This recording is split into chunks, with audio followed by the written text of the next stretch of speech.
Good afternoon, ladies. We are so glad you've come to listen to our sweet Michelle Goff. She's going to talk to us in this next segment about normalizing our singleness, how to celebrate it, how to learn from it. And I just hope you'll give us a warm round of applause for Michelle Goff. There are two resources that have been added in the documents section of the Whova app. And those two documents, one of them is some follow-up questions from Loving and Leading with the Bible, and the other is some follow-up questions for this conversation, Normalizing Singleness, because that's what this is about. We're facilitating a conversation. We're providing a resource. We are doing what we can to be able to be better equipped in these conversations and help celebrate it. I love how Kathy introduced herself and introduced this topic in that vein, because we have a lot to celebrate, but a lot of times it's not celebrated and people are not as familiar. I finally got it, thank you. People are not as familiar with what it means or what it looks like or what some of those challenges and blessings are. So we are going to look at normalizing singleness. I am not going to get a show of hands to see who's single, who's not, who's single again, who's married, because really, we're all just women, right? And we're here and in this together, and we are striving to be all that God has called us to be. So when we look at this topic, we have to go to 1 Corinthians chapter 7, right? It says, never mind, I'm not going to have you read it out because you're eating lunch. But those of you online can read along with us. An unmarried woman or virgin is concerned about the Lord's affairs. Her aim is to be devoted to the Lord in both body and spirit. But a married woman is concerned about the affairs of this world, how she can please her husband. I'm saying this for your own good, not to restrict you, but that you may live in a right way in undivided devotion to the Lord. I could not do all of what God has called me to do if I were married or if I had children. That's my story. That does not mean that it is a prescription for anybody else's story. God wants to use each and every one of us, wherever we are, whatever circumstance we find ourselves in, whatever our marital status or not. He wants to be able to facilitate that, because he invited two single women to even sit at his feet. A rabbi teaching two single women, Mary and Martha. If we go back to Jesus, he greatly values us and our place in the kingdom. So why this conversation? Okay, so it's easier sometimes to quote myself because then I don't get distracted. And evidently, there we go. Well, you know what? Oh, that's why. It's down here. It's the footnote. I forgot to make that note. So the Bureau of Labor and Statistics study in 2014 reported that 50.2 of the 124.6 million American adults were single, compared to only 22% in 1976.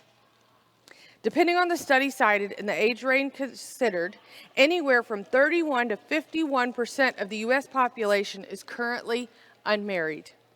Other contributing factors are race, education, and sexual orientation.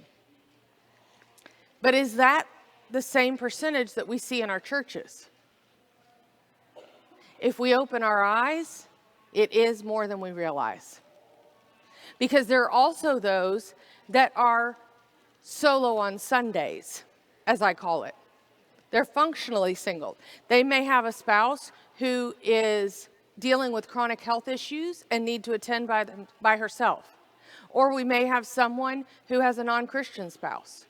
There are more people that walk through the church building doors as solo on Sundays than we may be aware of. So how can we normalize this? How can we change some of our language? How can we understand and reflect more of what as Delois said, a Proverbs 31 woman in the 21st century, but the Proverbs 31 woman was married. So how do we have an even larger conversation about being a woman of God in the 21st century? I don't disagree at all with what Delois said. I love all these resources that she is providing. But we need to be able to have these conversations and be able to help everybody understand that the median age for marriage back in, let's see, it's because I can't remember all the numbers. So,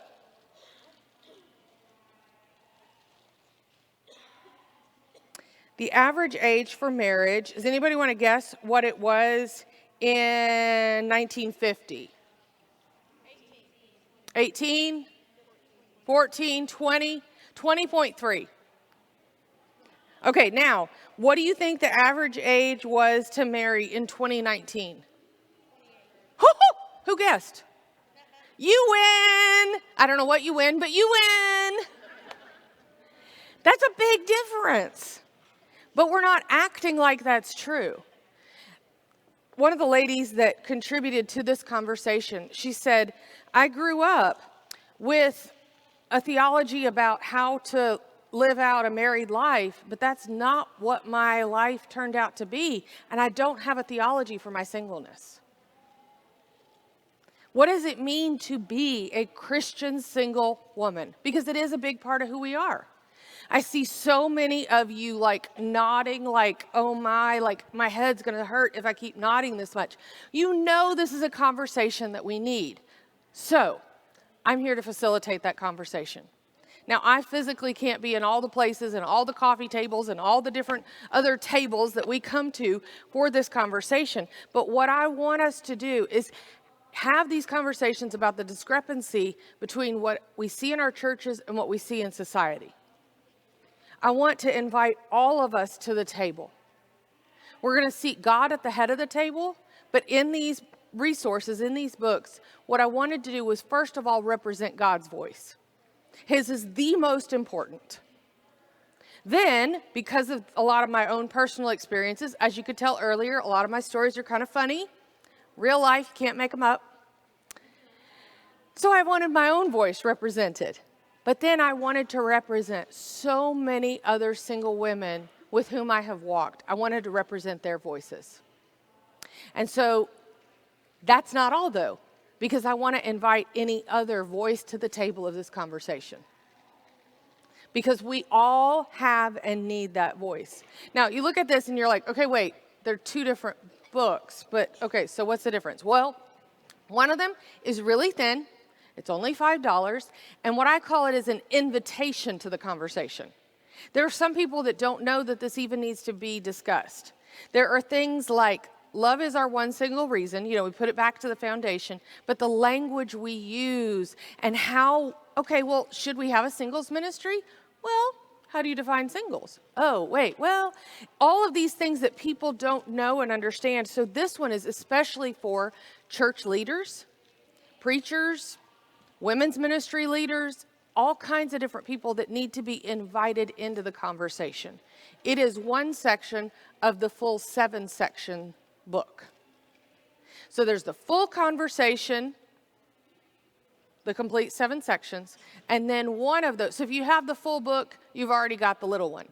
What a lot of people have done and what I encourage is if you know you're ready for the conversation, be ready. But then buy the other ones to gift to other people that need to come into the conversation. So, and as I mentioned earlier, it's an audiobook too. I'm so thrilled to be able to release it this way. But this is also the first book that is not exactly the same in English as it is in Spanish. All of our other Bible study materials, you can literally be studying together and be on the same page. But with this book, the conversation is a little bit different in different cultural contexts. And so the Spanish is its own book. So, Lord willing, one of our next projects is to record the Spanish audiobook version of this. This is a conversation that is even less discussed and accepted amongst our Latinas. because the abuela really wants to make sure that you give them the nietos. That's grandkids. This is a cross-cultural conversation. And that's why we want it to be with Table Talk. So at the end of each section, there's a chapter called Table Talk. And so first you talk with God with personal reflection questions. Then you talk with an Iron Rose sister, because we need to be iron sharpening iron and get a little bit deeper, make it a little bit more personal than even we may share in a larger small group audience. This is not a small group audience. When I say small group, I'm talking about like 6 to 8 women, because then we all have a chance to have a voice in the conversation. You get much bigger than that, and there are some people that won't have a chance to talk. So that's where talk with others, one-on-one or group discussions, that's that portion. And then walk the talk. If we're just going to talk and talk and talk about this, but we're not going to put it into action, then what good is it? It's not. So let me back up. You keep using that word. I do not think it means what you think it means. Oh, those of you that laughed are now even dearer to my heart, because you know the Princess Bride. So if I were to explain what I mean by singles, I would say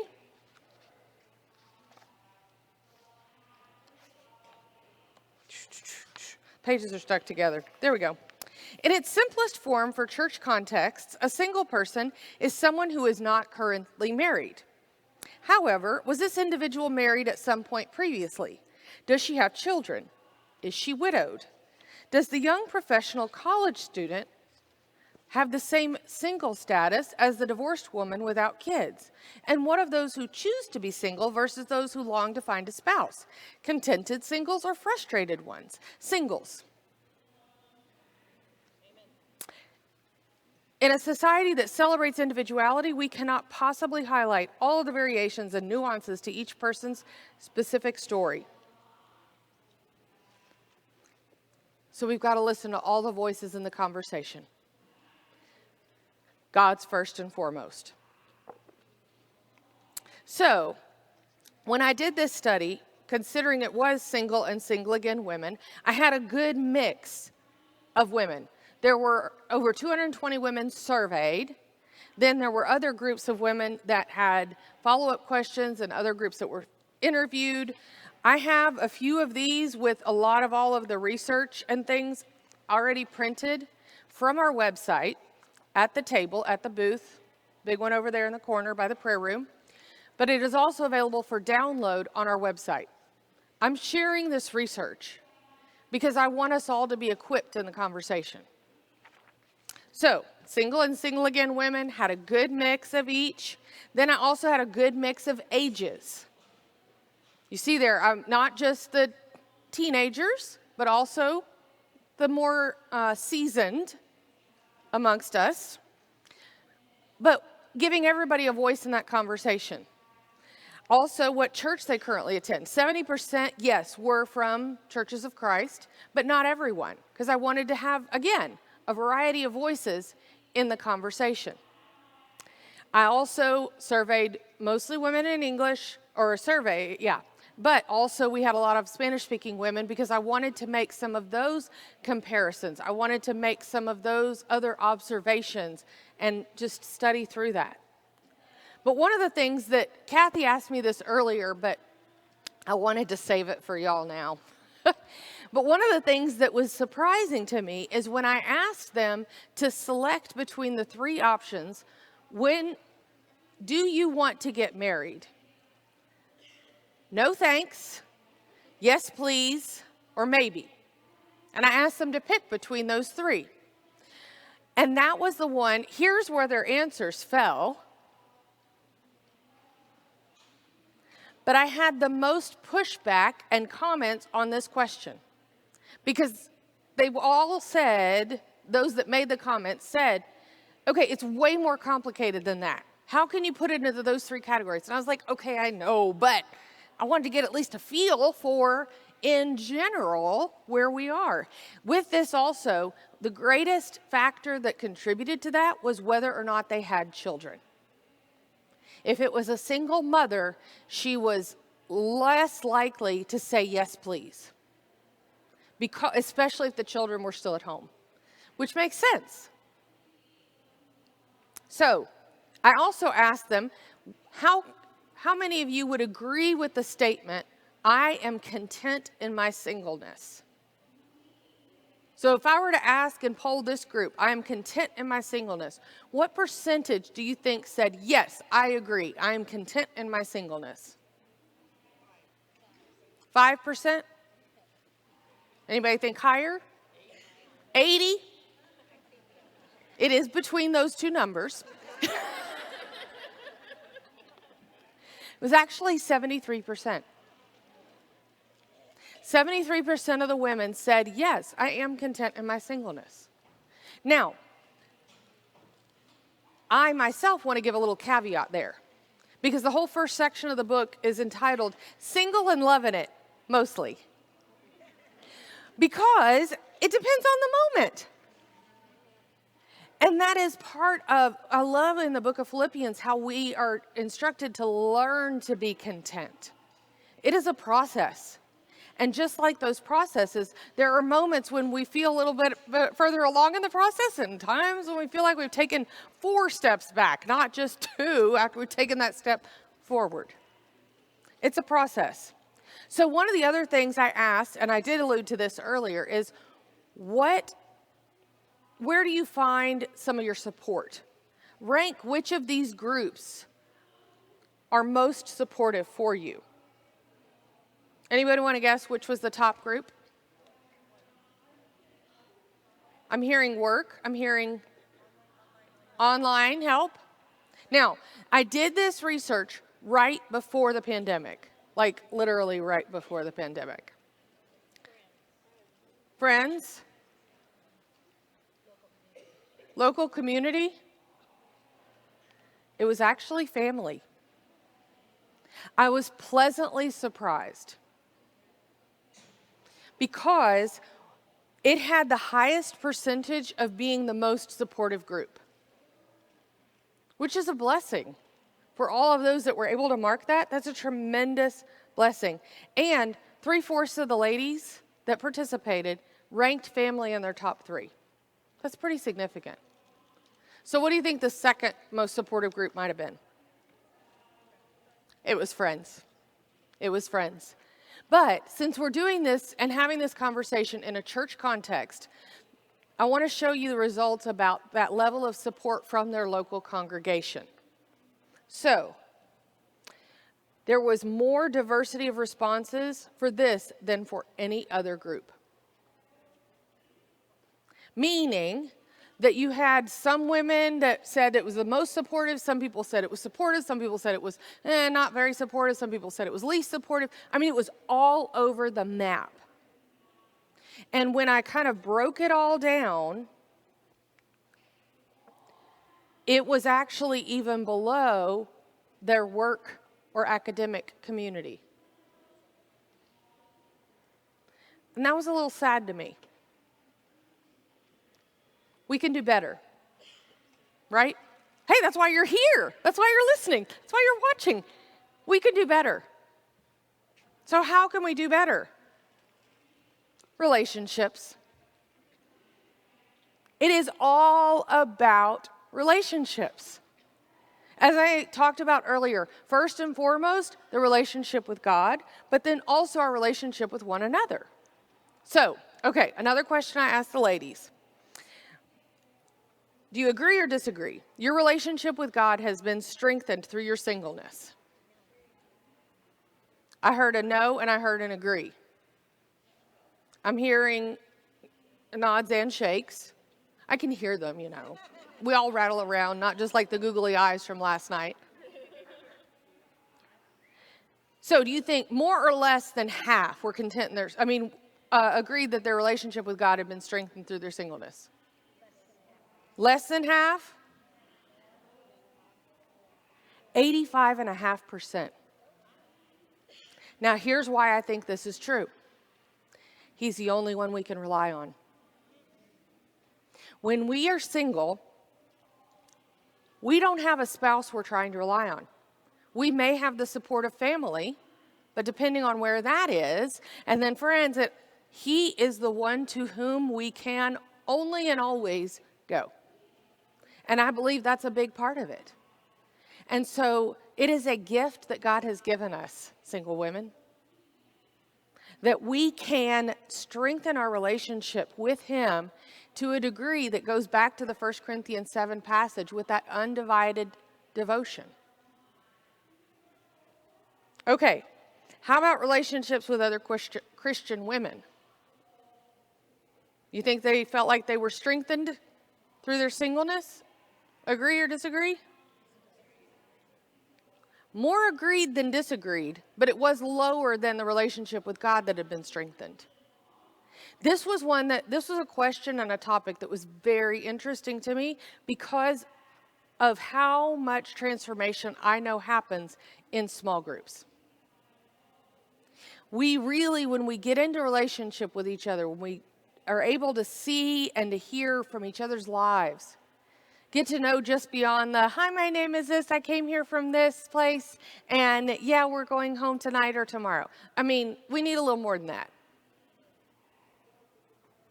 And so when we look at these relationship dynamics, when we look at, especially in the local congregation, we can see that single women find their local congregation more encouraging than discouraging.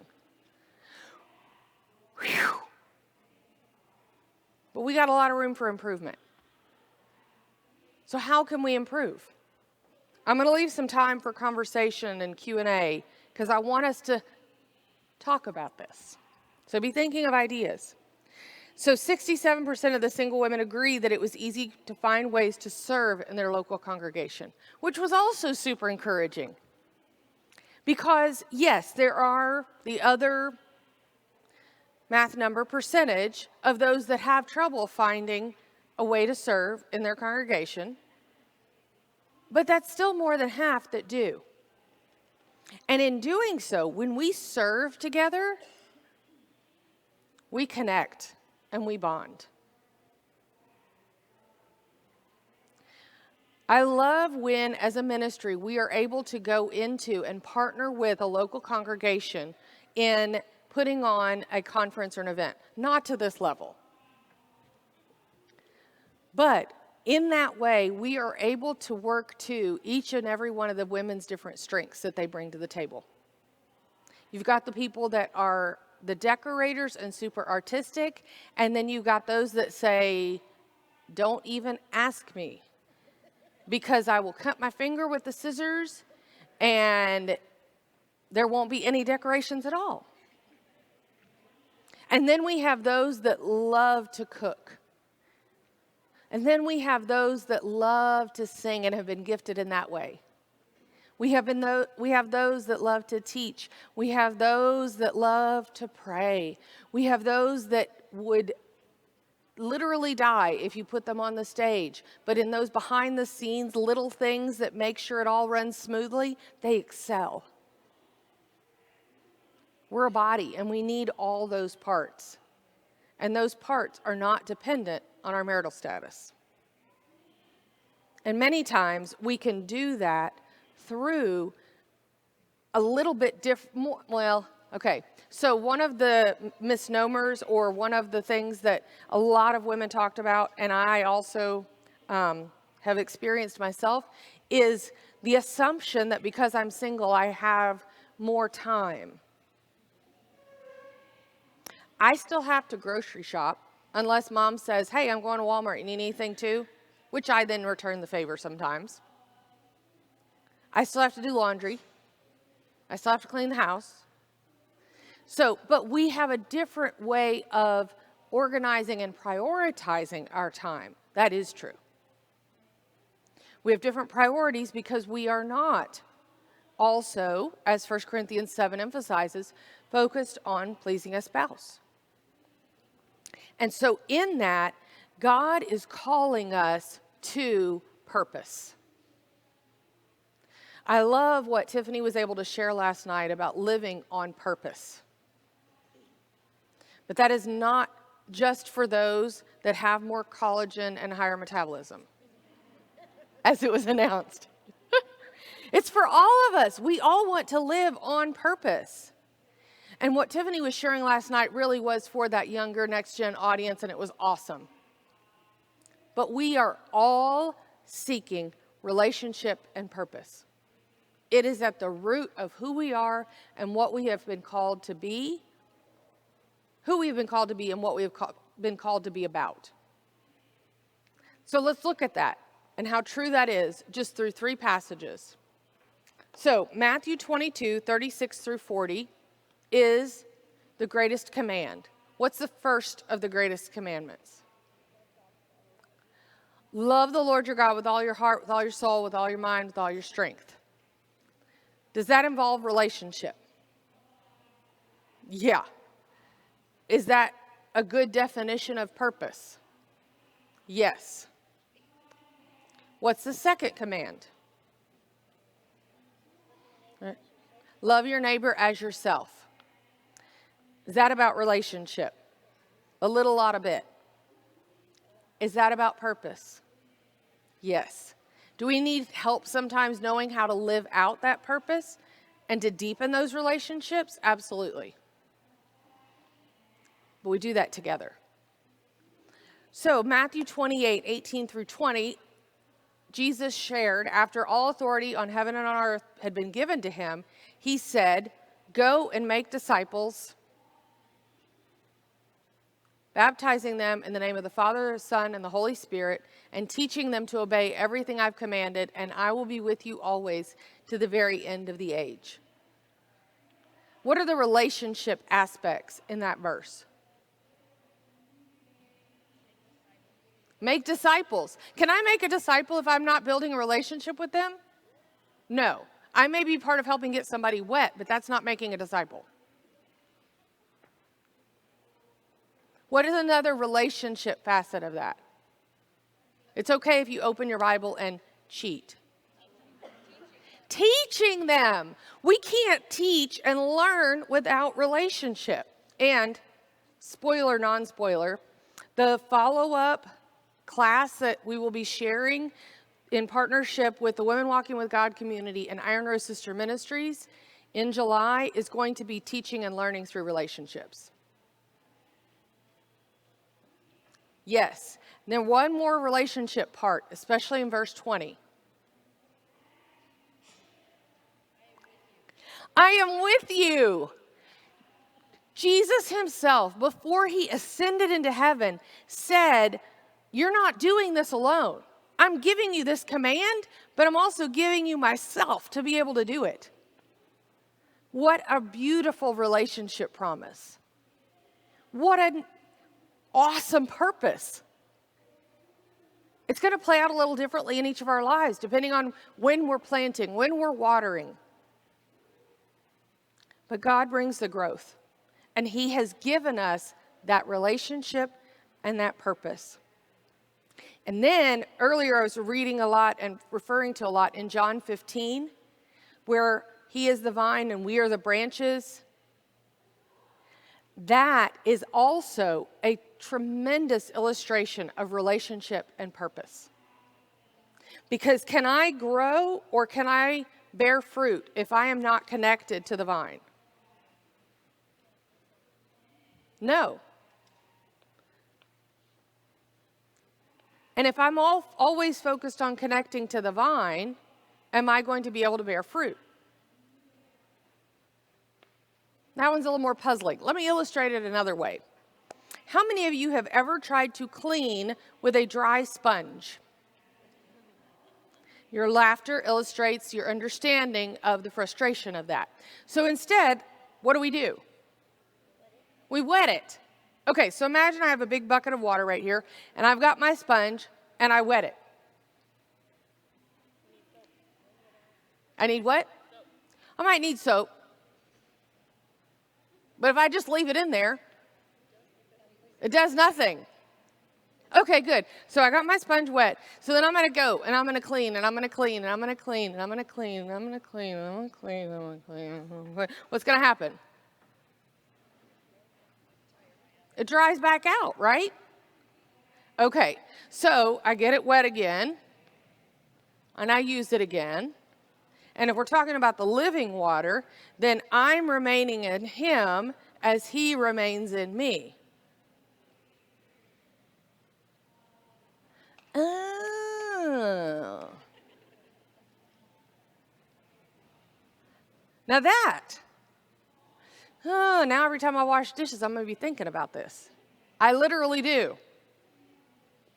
I have to remain in him, connected to the vine, in order to be able to fulfill that purpose and bring others to that source of living water as well. So I said that about the source of living water. I'm going to give you one quick story, and then we're going to do our own little version of a table talk for a minute. But I said that about living water. There was and I tell more of this story in the book, but there was a couple that started attending the Christian Student Center where I was working in campus ministry at LSU. Go Tigers. I know, I already said that, but there's my excuse again. And so they came and they avoided eye contact. He was like dressed in the long trench coat, total, like avoiding anybody and everybody. She was, and still is, painfully shy. It was some friends that had invited them. We started building relationship.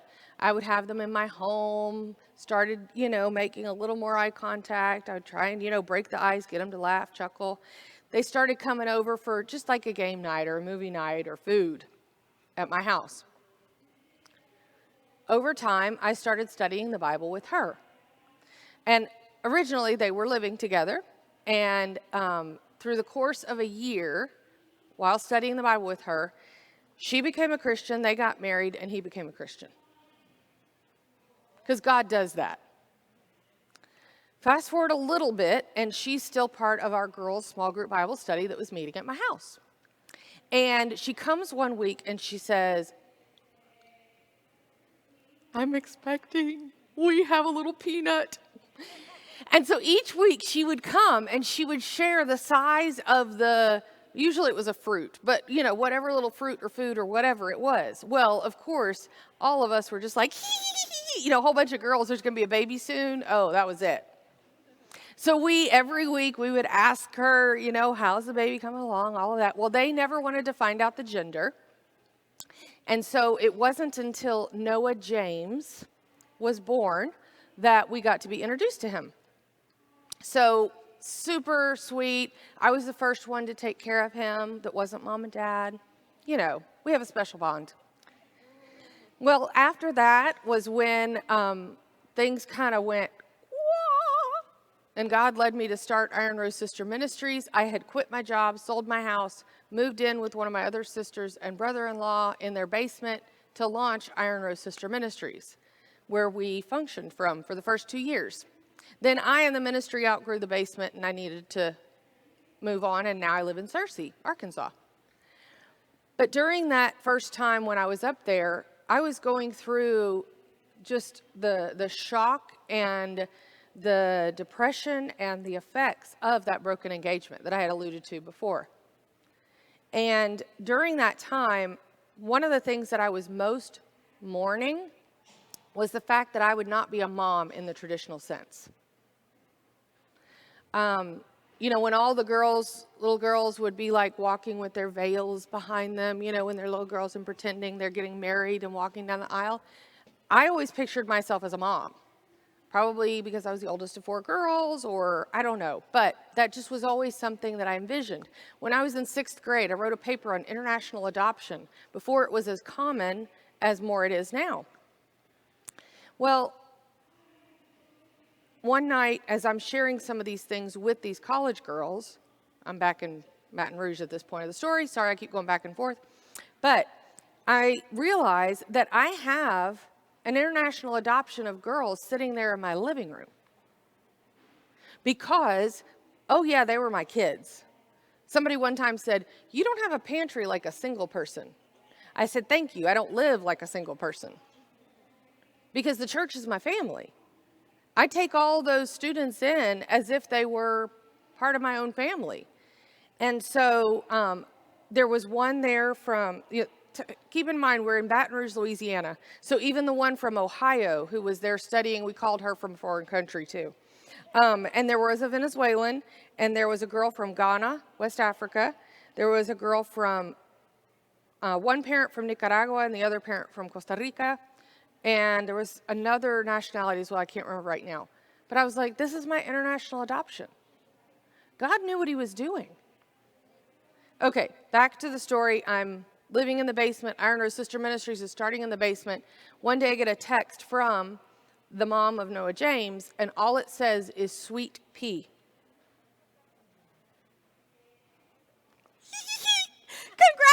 Congratulations!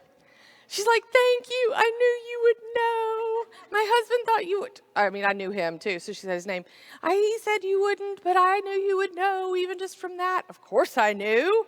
When are you due? All of that kind of stuff. So then again, we would text. But during that time, I had extreme mixed emotions. I was thrilled for them and this beautiful Christian family that they were building. But I was also tremendously sad because I was mourning the children I wouldn't have in the traditional sense.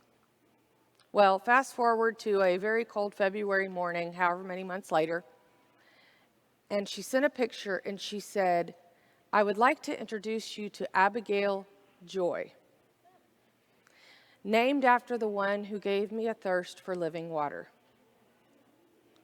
Well, as Michelle Joy, I can tell you that I read that text, I saw that picture, and I barely finished it. I was ugly crying right there in the kitchen. Because God had shown me and reminded me that his plans are greater than my plans. He knew the desires of my heart, but he transformed them into a way that I get spiritual children and spiritual grandchildren. I had dreamed of giving my daughters the middle name Joy if I ever had any. And I had mentioned that to different people over the years. She heard that. And AJ is, I can't remember exactly how old right now, but she's so precious. She wears her glasses well and is a little bit quieter than her brother, but she is such a protective big sister to her now two younger sisters. And when I see that family Sunday selfie, almost every Sunday, my heart swells. Because God has given each of us the opportunity for relationship and purpose. It may just not look like exactly what society or the church tells us it might. So, with the few minutes we have left, turn to the person next to you and share these three things. What is something every single person in this room has in common? One thing that makes you uniquely you, and one thing you've learned today. So turn to the person, I'm serious. Go ahead, turn to the person next to you and share these three things. If we're facilitating a conversation, we need to converse.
I'm going to give you 1 more minute.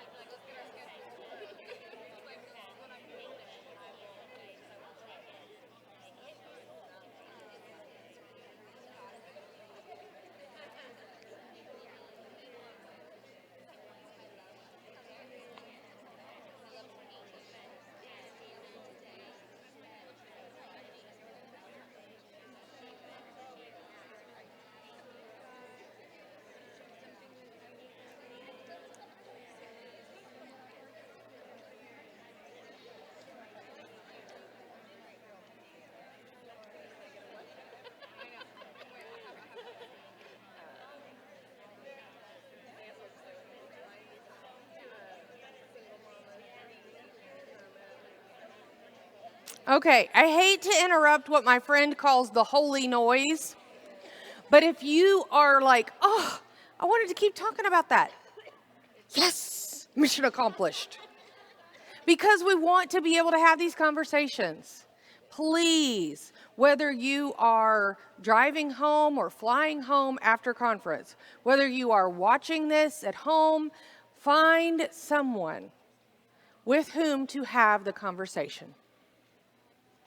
Please, and thank you. It is a very, very important conversation. And if I and Iron Rose Sister Ministries can better equip you in this conversation, that's what we would love to do.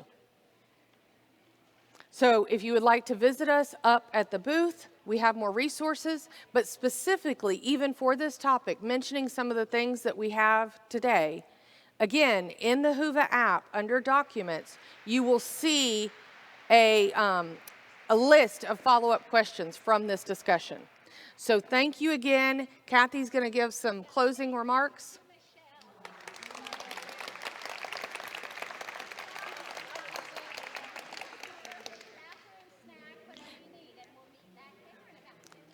Thank y'all. And there's a bathroom or snack, and we're going to meet back over there in about 10 minutes.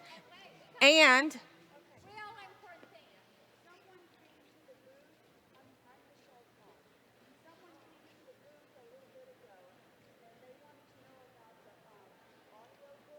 oh, so whoever it was that came to the booth earlier and was asking about the audiobook and was asking about the price, if you go to our website, and you could even just go right there, then it has a link to all the different platforms that the audiobook is available on. And there are a plethora of them. So, because it is available on Audible, Spotify, iTunes, Google Play, etc. So, and the price is different depending on the platform. So, thank you, Mom. And yes, that was Mom. Thank you, ladies.